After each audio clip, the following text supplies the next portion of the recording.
There we go. Alright, guys.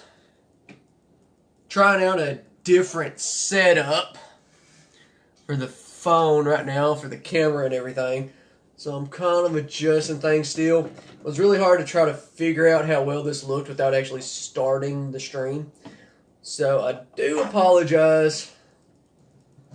And we'll just put them off to the side for now. So I do apologize that I'm already started it and not really set up yet. But it won't take too long. There we go. Let me fix this little bit just so I can see everything better. What I'm trying right now is a little bit higher in terms of where my phone is placed, and further back so you can see more about what I was on the table. But the only problem with that is it's a lot harder to reach my phone, and well, I can see the chat box. All right. So, a little recap. Last video we touched up a little bit on Egyptian mythology and settlement period settlement period history, and how kind of like the stuff in Egypt happened to carry over. Why does that keep turning on me? That's better.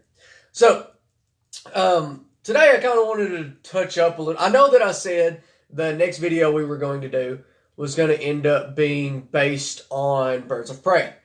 I wanted to save that for its own little video at a little bit of a later date. And the reason I wanted to save that for a different video instead of this video is some of the feedback I got. And some of the messages mostly were curious about some of the different stuff in my collection. And I didn't want to do a video just showing off my collection. So instead, I want to do a video both showing the collection like people wanted, but also doing an actual program with it. So we're going to be going over a few different topics, but they all relate to the same thing. And the basis is predator and prey variations. What makes a predator animal, what makes a prey animal. And while that might sound obvious, we're only going to be looking at those differences. It's a bug. We're only going to be looking at those differences with the bare bone, with just the skull. We're not going to be looking at any of the actual body of the animal. So that's what we're going to be going over today. Before I get started with that, though, I want to correct myself on one thing that I said in the last video. And I didn't tell y'all the wrong thing, I just used the wrong word. So I wanted to go ahead and correct myself on that. What I said was, when I was talking about how our settlement period ancestors, people like us from the 1800s, I said that they had a bunch of different beliefs.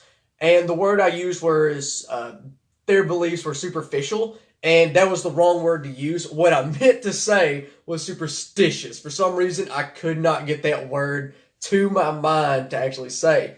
But just to kind of correct myself, I'm going to repeat what I said. And basically what I had said was, if you look back at settlement period history, your 1800 history, what you find is a lot of beliefs that our ancestors, our people had, were both really supernatural and also extremely superstitious. Almost all of their beliefs revolved around something that if you heard nowadays, you would look at that person like they're crazy. And I'm going to touch probably a little bit on that at the end of this video, maybe. I kind of also want to save that for its own future video, just because there's a lot of information there, and it's really fun to talk about. So that'd probably be fun to use as a future topic. But today, some good coffee. Today, what we're going to be looking at are predator and prey with just the bones. And I'm also going to be going over, as we talk about this, techniques to identify bones. And the reason I kind of want to go over that is I have had a few people talk to me and ask me, how do you identify just the bare bone? And for the most part, I took mammalogy at UT Martin, and if you take it there, you're going to learn pretty much all the skills you need to do what I'm going to pretty much do today and talk about today. But if you kind of fall in love with it like I did, you can carry it over, you can keep doing it, and you can research a lot more than just what you learn in class. So I'm just going to be going over a few of the basic techniques on identification and go ahead and go from there. As always, anytime during the program, if you guys have questions, definitely ask them because I love answering questions. And this type of program works really well with questions and answers just because it's really, really easy with this type of program and this topic to kind of launch off of any questions y'all might have. So, go ahead and get started. Basically, with predator and prey, if the animal's alive, it's super, super easy to really tell what's predator and what's prey. But to really understand that, let's talk about the definitions a minute. A predator animal, a predatorial animal. Usually, when I do this program, I ask people, what is a predator animal? What's the first thing that comes to mind? And one of the answers that I almost always get is either a bear or a wolf. Those are usually the two biggest answers we get, and those are not incorrect. Those are 100% right. Bear and a wolf, those are predatorial animals. But your predatorial animals are defined as any animal that actively preys on something else. And the reason I say that is because there's a lot of animals that actively prey on other living things that usually aren't really thought of as predators. And one of those animals, well, rather a group of those animals, are animals that are strictly insectivorous. Basically animals that only eat insects. Insects are living things. And insectivores actively prey and actively hunt living insects. So, for this program, what we're going to be saying instead, we're going to be using the term carnivore, which is a term everybody's pretty much familiar with. But carnivore, basically, you're meat eaters. These are animals that actively eat meat. Other word we're going to be using instead of saying prey animals, because even a lot of our carnivores, something else might hunt them. So even our carnivores, our predators, are prey for something else. So the two words that we're going to be using instead of predator and prey are carnivore and herbivore. Herbivore are your animals that eat herbs. They eat your grass, or eat your fauna. The most common one whenever I ask about that is, of course, your deer. So, going forward, just keep that in mind. Instead of saying predator and prey, we're going to be saying carnivore and herbivore. I might touch bases on some insectivores. Probably not, just because I don't have any... Sorry, I have another box over here full of skulls, so I'm just kind of seeing if I might have any insectivore animals in here. I do not, from the looks of it. So, we're probably just not going to talk about insectivores at all, which is fine, because it's still a concept we can kind of mention. I'll leave that open just in case I want to grab some. But, let's go ahead and get started. Just right off the bat, if somebody asks you, how do you tell if a predatorial animal, or let's say, how do you tell if a meat eater, a carnivore, is a meat eater? Obviously, the first thing that comes to mind, the first thing that even comes to my mind, even though I know better, are the teeth. Usually whenever you find a skull just laying out in the wild, the teeth, usually the first thing your eye's drawn to. Again, I know better, but even me, I instantly look at the teeth before I look at anything else. And that's not a bad thing. That is not a bad thing. But it can be very misleading. And the reason it can be misleading, we do have... Let's see if I have any in this box. We do have a few animals It doesn't look like I have any in here. But we do have a few animals that do have very sharp teeth, but aren't exactly carnivores. We do have a few of those. So don't always go for the teeth first. First thing you usually want to go for, definitely the first thing you want to go for, instead of the teeth. Oh, give me a second. I got a phone call and I want to make sure it's not work.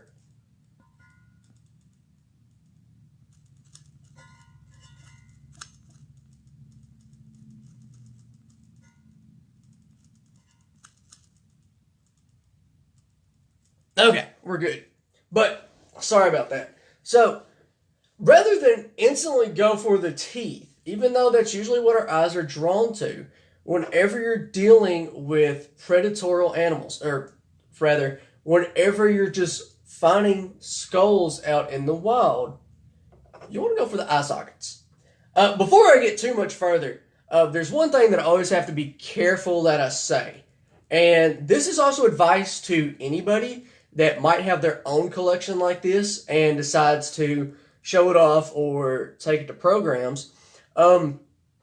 Always be prepared to say where they came from and how you got them. So before we get too much further, I'm just going to go ahead and say right now, I'm not a hunter.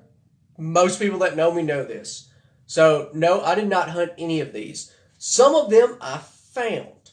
And when you find skulls, you definitely want to be careful and be sure that you're looking at the TWRA regulations and laws if that might be an animal you're legally allowed to take, even though it is remains.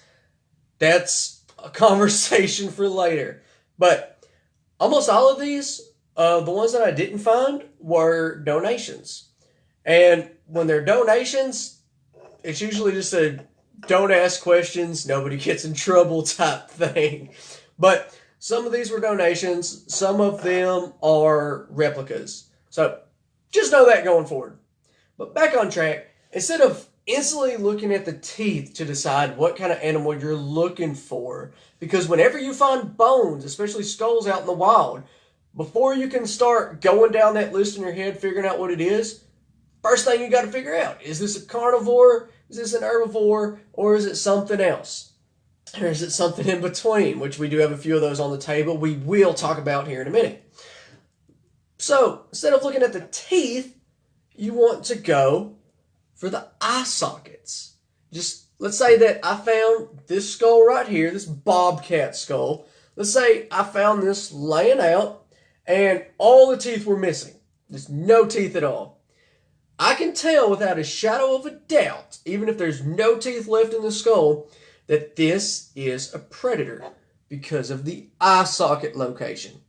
That is your most important and most valuable tool in identification and starting to figure out what it is. Hey, Dana. So, first thing is the eye sockets. That's the first thing you look for. And the reason for that, and I'll show up some more, I'll show some more examples here in a minute. That's a good one. But what you notice about the bobcat, in terms of his eye sockets right here, they're in the direct front of his head. He has perfect binocular vision and forward-facing eyes. And that's important for a number of reasons. So, let's go over a quick scenario real quick. Let's say that you're this bobcat. Obviously, you're going to be hunting some, smaller mammals, some meaty mammals, probably a squirrel, maybe a rat, something just real small. We'll say a rabbit. So you're hunting this rabbit. And every time I move, I shake that camera. I'm sorry. But you're hunting this rabbit, right? And you're this bobcat. Obviously, that rabbit is not going to just sit still and wait for you to eat it. It is going to take off running. So, you need your eyes in the front of your head so that you can chase after it. You got to be able to chase after it. If your eyes were in the side of your head, like our deer skulls right here, you would still be able to run in a straight line. But you would not be as efficient in hunting. You would not be able to follow it dead ahead as easily as if you had forward-facing eyes like our bobcat. That is an incredibly important feature, and the first thing we need to look for to determine if this is a predator, a carnivore, or something else.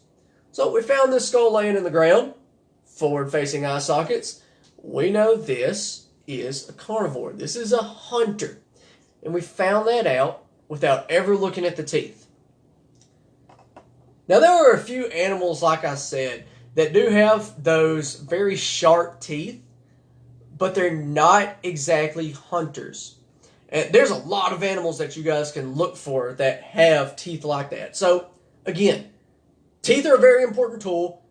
Don't go for those first. We do not want to look at those first. But that's how we identify if it is a predator, a hunter, or a carnivore. Next thing we usually want to look for, and this isn't necessarily, well, we'll talk about the deer first. So, like I said, we said that eyes in the side of your head would be a lot harder to chase after prey. But what would that be useful for? So think about this. Let's have another scenario. This time, instead of being a bobcat, we're going to be this deer. Deer's food doesn't move. They're usually just sitting there, grazing, eating on the grass, looking up, eating something out of a tree. They're not eating anything that's going to run away from them.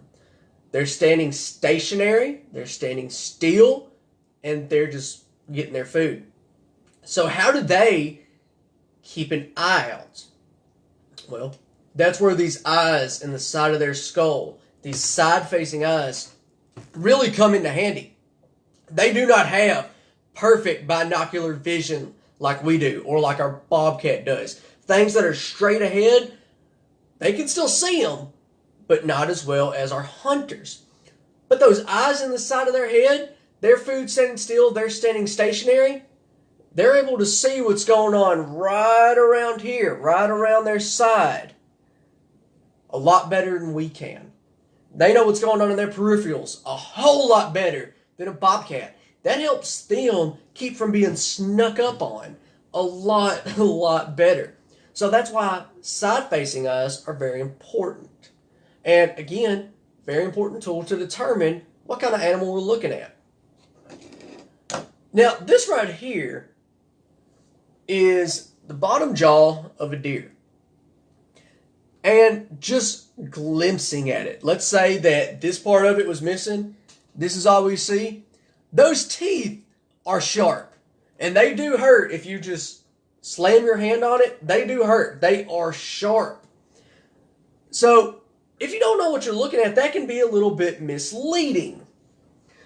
And again, that's why we don't always go straight for the teeth. But here's what we're going to notice. First off, notice the designs in the middle of the teeth. Then notice those segments. These molars, while they are sharp, would not be able to really do much with meat. These teeth are specifically designed for eating plant material. So, those are just a few things. There's a few other things that we can do with just the skulls, with just the bare bone. And one of the coolest things we can actually do, not only can we use the skull to tell species, we can use the skull to tell subspecies. We can also get rough estimates of age. And we'll talk about the age before we talk about subspecies. Right here, I have 2 raccoon skulls, and these are both raccoons, but they're not the same age. And here's how we can tell. One, and it's harder to tell over camera, so just kind of go with me on this one. Hold them side by side. I don't know how well you guys can tell, but one of them is a lot longer than the other. But that's not always how you can get a rough estimate of age. What you want to look for, notice the skull, the top of the skull on this one, it's very smooth. There's nothing poking out of it. But if we look at this one, you can see a little ridge coming off the top of the skull, off the cranium. What that is your sagittal crest. And we're going to talk more about the sagittal crest here in a minute. But that piece right there is very important for a number of things. The first thing we're going to talk about is age. That does not develop when they're first born. When they're first born, and obviously this is not a newborn raccoon, but when they're first born, it's going to be a lot smoother. As they age and everything in their skull and their cranium starts to fuse together, they're going to start getting a little bit of shape up here, that little divot. Once they reach, I really should have looked this up before I did this for you guys, but I believe it's 4 years of age is when this starts to actually develop. And that'll be something that I double check and then get back with you guys on. If one of y'all want to look it up yourself, that's perfectly fine. I do believe it's about 4 years of age, though. That's when that sagittal crest starts to form in our raccoons. And that's how we can get that rough estimate of age. That sagittal crest does something else, though. We can use that to determine jaw strength. And I'll get him out here as well. So my examples that I want to use for jaw strength are this one right here. This is our possum. And then right here is our coyote. What you're going to notice, his sagittal crest is really, really thick. And it's pretty high up. But it stops right here. That's only a few inches long. If we look at our possum, his sagittal crest takes up his entire skull. And just to put that into perspective, this is a black bear. Look how big his sagittal crest is compared to our possum. It's pretty small. And there's our possums. Takes up his entire skull, a lot higher, even higher than our bear. Now that's not to say this bear will not mess you up if you run into him. He will. But what I'm putting into perspective, while a bear does have a strong bite, he's got a bit more jaw strength. Not as damaging, but a lot more development going on. The way that sagittal crest works, and the way that we know that determines jaw strength, is this is actually where the jaw muscles connect. So the jaw muscles, they're going to be at the bottom jaw.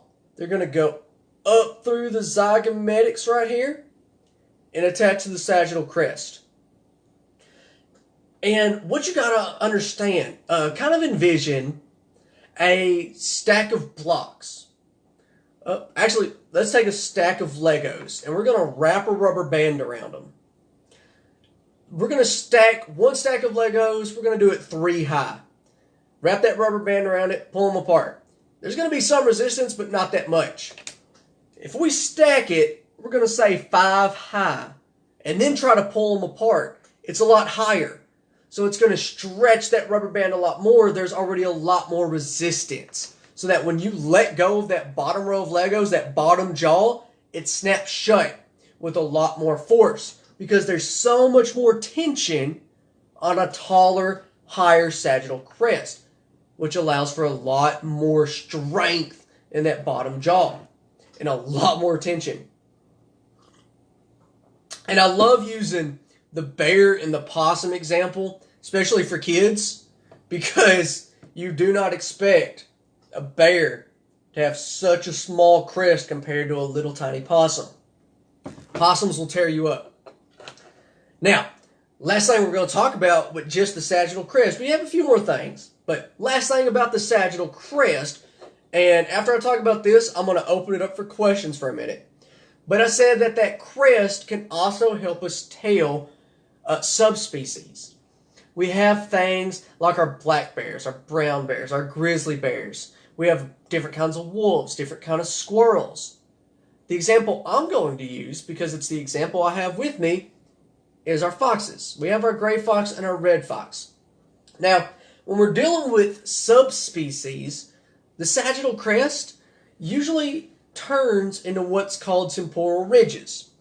If you'll notice, this gray fox skull does have a sagittal crest, but it's in the shape of a U. When it's in that kind of shape, that kind of design, we call it a temporal ridge. Now, I said it's in the shape of a U, so I want you to remember that. The way that this helps us determine subspecies, we have to go back to the scientific names. Because usually the scientific names are going to have hints in them that deal with something on the animal or the skull. So, U-shaped temporal ridge, our gray fox, its scientific name is Urocyon cinerio argentensis. U for Urocyon. If this was a red fox skull instead of a U, it would be a very pronounced V. Our red fox is called Vulpes vulpes. And there are some other examples of the sagittal crest helping us tell different species like that, determined by their scientific name, but I'm only going to talk about the foxes because it's the one example I have. I don't have any other real skulls or pictures that I could use to talk about different animals, so we just talk about our gray fox and our red fox. Remember, Urocyon cinerio argentensis. If it's a fox skull with a U, you got your gray fox. V, red fox.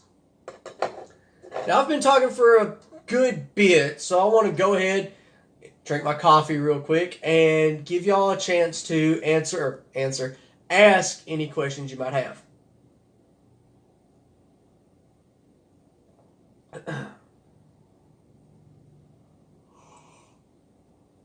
And if y'all don't have any questions, we're going to... So, birds really don't have one. When you find a bird skull, and this is our great horned owl, you'll notice his skull perfectly smooth. And the reason for that, birds don't have to have a very strong jaw strength.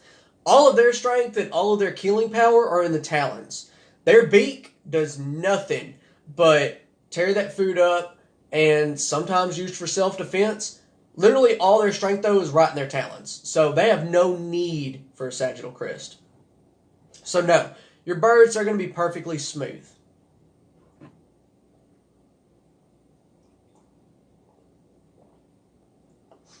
And what's really interesting, since you asked that, the sagittal crest, that only applies to mammals. Like your crocodile and your alligator have some of the strongest jaw strengths known. If you look at a crocodile or an alligator skull, it's pretty much perfectly smooth. So when we talk about the sagittal crest rule, really only applies to mammals. Yeah, snakes, same thing. Smooth skull, and I do not have...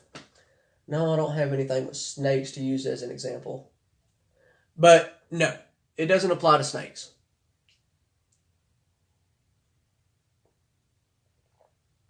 All right. If nobody else has any questions, and if you don't have any more questions, Dina, we'll go ahead and move on to the next thing.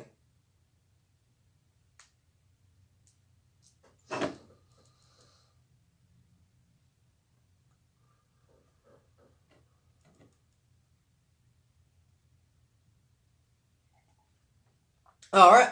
Then we'll go ahead and move on. I want to double back to the teeth real quick. And the reason I want to double back to the teeth, I know I said do not use the teeth as a way to determine carnivore, or rather, if it's a predator or prey animal that you find. But what we do use the teeth for are diet determinations. So, let's see, which one have I not used yet? I don't want to use the bear because you really can't tell them, so we're just going to go back to... We're going to go back to our bobcat. So, what you notice with our bobcat, first off, very sharp incisors, and look at the molars and the premolars. And I know it's a little bit harder to tell because this is a 3D print, but they're all sharpened. It's all sharp all the way around. That is how we know this animal's going to eat nothing but meat. So it's a carnivore. Whereas with our deer, no incisors, a very prominent diastema, which is what we call this gap right here. And their teeth, pretty much all molars, all uniform. And while they are sharpened, they're not sharpened to where they could eat meat. Those are designed just for plants. But what about an omnivore? A very common omnivore that everybody is familiar with would be our raccoon. And these raccoon skulls I've had for a very long time. They are very old. They've lost most of their teeth, but there are a few teeth that we can still see this on. If you look at his molars, they are sharpened on the sides. He does have that prominent incisor. But if we turn him over, unlike our bobcats, our raccoon molars have little flattened areas. So they're sharpened on the side for meat. They're also flattened so that they can eat more than meat. So we can look at stuff like that on the teeth to tell what it eats. We can tell its complete diet. If it just eats meat, if it just eats plants like our deer, or if it eats pretty much anything like our raccoon. I'm going to use him as an example real quick because I talked about that diastema, that gap between teeth. So no, they do not. If you look at our deer real quick, sharpened on the sides, and you see that kind of M or W, depending on how you hold it, that M pattern on the molars. Now, if you look at our beaver, check out our beaver's molars. I don't know how well that shows up on this camera, but they do not have the same teeth. The beaver's molars, perfectly flat. Turn them over, little ridges. Hey, you're welcome. If you have any other skulls that you're just trying to figure out what they are, feel free to shoot me a message with a picture of them, and I don't mind helping you identify them. I won't just tell you right out what they are. I'll kind of walk you through the steps on identifying them yourself. But, so no, our beaver and our deer do not have the same teeth. What I wanted to hold up my beaver for, though, I talked about that diastema. And that is this gap between the teeth. That's nothing but gum. And I just wanted to use him as an example to kind of point that out. Because I realized after I said it, the deer isn't the best example. But no, the beaver's teeth are a lot different because they are not designed for shredding plant material the same way the deer is. Because like we talked about in a past video, they love eating cambium, which is the very soft part under the bark of a tree. So their molars are more designed for crushing, but they will eat plants if they have to. Alright, last thing I'm going to talk about, actually no, we covered pretty much everything. Yeah, we covered everything on the skulls. So, hope y'all enjoyed it. If y'all have any questions about what we talked about, now would be the time. Otherwise, I'm going to talk briefly about what the next video is going to hold. And we didn't get any questions from the last video, so I don't have anything to really answer. So, if y'all have any questions now about any of the past videos, anything we talked about tonight, or just anything you're curious about, go ahead and shoot it in the messages.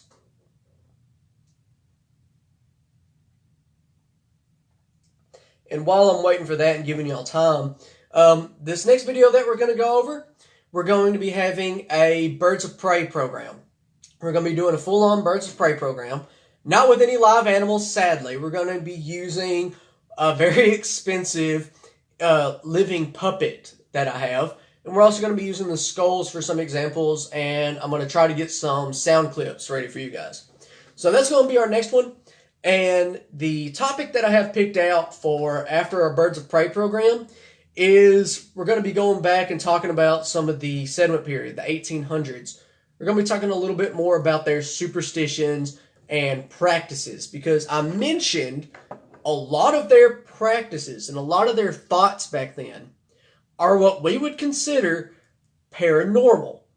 Because if you look at them, they believed very heavily in like ghosts, spirits, monsters, all that kind of stuff, what we would call cryptids. So it's a very interesting topic to talk about. It is historical. We're not just talking strictly about monsters and all that stuff. We're talking about their practices and how they kind of fell into those beliefs. So that's going to be after the Birds of Prey program. So if nobody has any questions, guys, that's pretty much all I had for y'all. As always, if y'all think of a question you have that you didn't want to ask in this video, either message me or put it in the comments. And I got nothing to do. I'm stuck in the house, so I'll get to it like instantly. It gives me something to do. If y'all have ideas for future topics, definitely shoot me a message, because I love looking through messages and figuring out topics based on what you guys want, aside from just what I want to do. And even if you have questions about past videos, definitely ask them, because topics that I do in videos, like past videos, probably not going to cover again. Like the first one we did was pottery. We went over pottery. We went over Egyptian mythology. We did 2 of them on pottery, actually, different types. Native American hunting practices, arrowheads. So if you have questions about any past topics, ideas for future topics, shoot me a message. And if y'all don't have any questions, we're going to go ahead and end it for today. The next video is probably going to be in a day or 2. I'll put a post on Facebook. So, see y'all next time. Thank y'all.